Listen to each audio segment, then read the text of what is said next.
मनुष्य जीवन में प्रत्येक प्राणी ईश्वर के प्रति अपने प्रेम को व्यक्त करता है, उस प्रेम को अनुभव करता है। भिन्न भिन्न तरीकों से ईश्वर को मनाता है, ईश्वर के साथ अपनी मित्रता को, अपने प्रेम को वो व्यक्त करता है।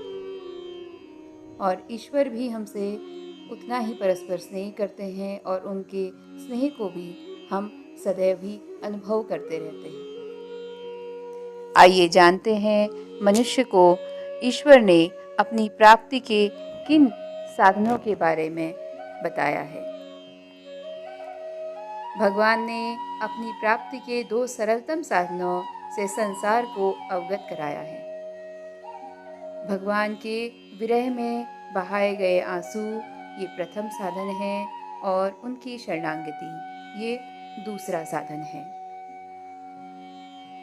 एक बार द्वारका में भगवान श्री कृष्ण के पावन जन्म दिवस पर उनकी पटरानी सत्यभामा जी ने तुलादान करने का संकल्प किया।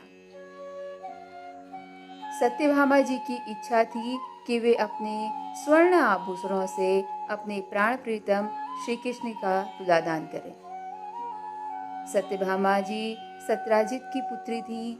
सत्राजित को भगवान सूर्य ने प्रसन्न होकर शयनमंतक मणि प्रदान की थी, जो नित्य बहुत सारा सोना प्रदान करती थी।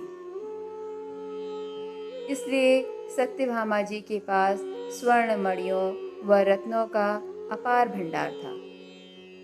इस उत्सव को देखने के लिए द्वारका के राजमहल में चारों ओर उत्साह और उमंगे हिलोरे ले रही थी।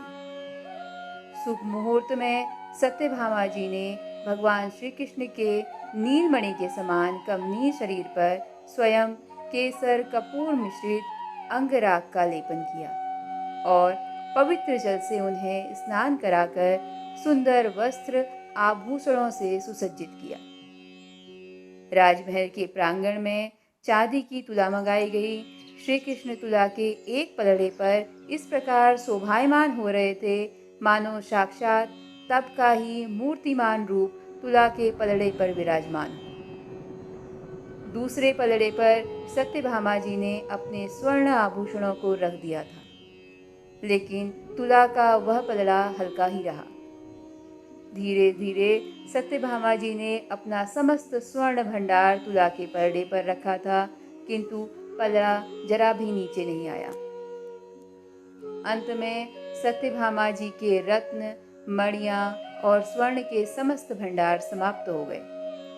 सारी पेटियां खाली होकर उन पर मानो हंस रही थी, लेकिन श्री कृष्ण का पलड़ा भारी ही रहा, जरा भी टस से मस न हुआ। सत्यभामा जी ये सब देखकर घबरा गईं, मानो जीवन के इस मोड़ पर आकर उन्हें अपनी भयानक पराजय हुई हो, क्योंकि महल की सब रानियां व दासियां ये सब देख रही थी। लेकिन श्री कृष्ण मंद मंद मुस्कुरा रहे थे।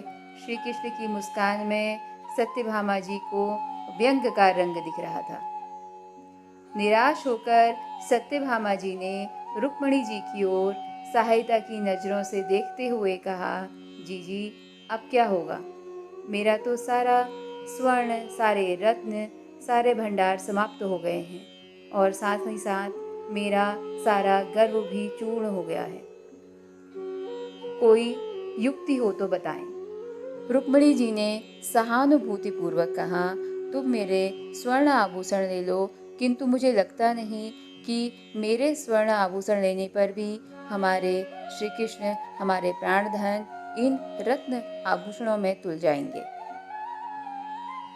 मैं एक उपाय करती हूँ। रुक्मिणी जी अंदर गई और कुछ देर बाद हाथ में एक पात्र और एक छोटा सा रेशमी रुमाल लेकर लौट आई। उन्होंने दोनों चीजों को तुला के दूसरे पलड़े पर रख दिया और सभी लोग आश्चर्यचकित हो गए। श्री कृष्ण वाला पलड़ा ऊपर उठ गया। वहां उपस्थित सभी लोग देखते रह गए। श्री कृष्ण तुल गए, सत्यभामा जी ने कहा, और वो मन ही मन सोचने लगी कि मेरा संकल्प पूर्ण हुआ। दोनों पटरानियों की खुशी का कोई ठिकाना नहीं रहा। सत्यभामा जी ने रुक्मिणी जी को अपने सीने से लगाते हुए पूछा, जी आपने ये कौन सा त्रोटक कर दिया, कौन सा टोना टोटका कर दिया? इस पात्र और कपड़े में क्या कोई जादू था या कोई विशेष मंत्र लिखा था? श्री कृष्ण ने रुमाल खोलकर देखा, इसमें बस इतना सा ही लिखा था, मैं तुम्हारी हूँ, बस तुम्हारी हूँ।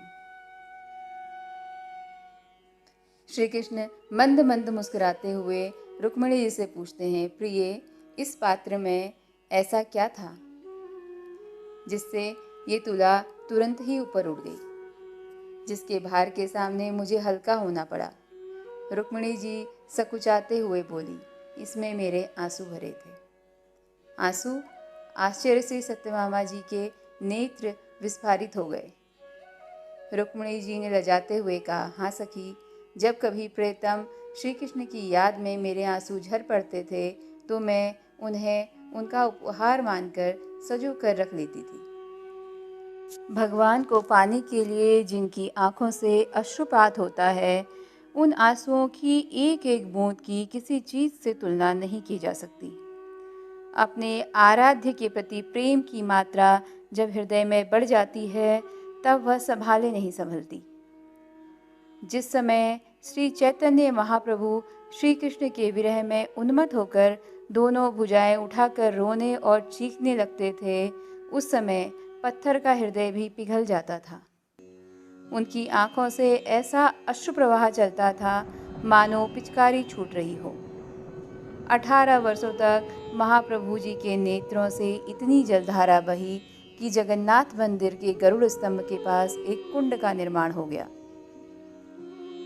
जहाँ भी वह खड़े होते, उनके आंखों से जो निकलने वाली अश्रु की धाराएं थी, उससे जल भरने लगता था और अंत में वे कृष्ण प्रेम में ही कृष्ण भगवान का नाम लेते लेते तदाकार हो गए। भक्ति में आंसुओं का बड़ा महत्व होता है। भगवान का सच्चा भक्त उनको पाकर उतना संतुष्ट नहीं होता जितना उनके वियोग में आंसू बहाकर होता है।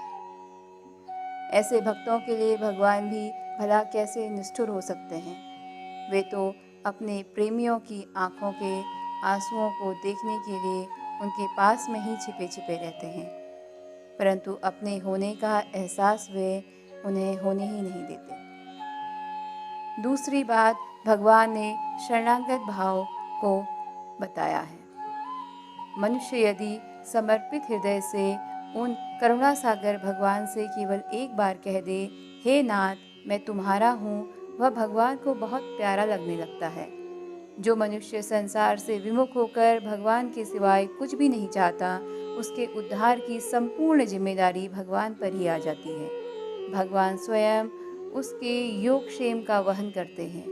केवट बनकर उसकी नैया को भीषण संसार सागर से पार कराकर सुरक्षित अपने धाम में पहुंचा देते हैं। उसे किसी प्रकार की चिंता करने की आवश्यकता नहीं रह जाती। इस प्रकार भगवान के प्रति अपने भाव को व्यक्त करने से निश्चित ही भगवान की प्राप्ति मनुष्य को होती है।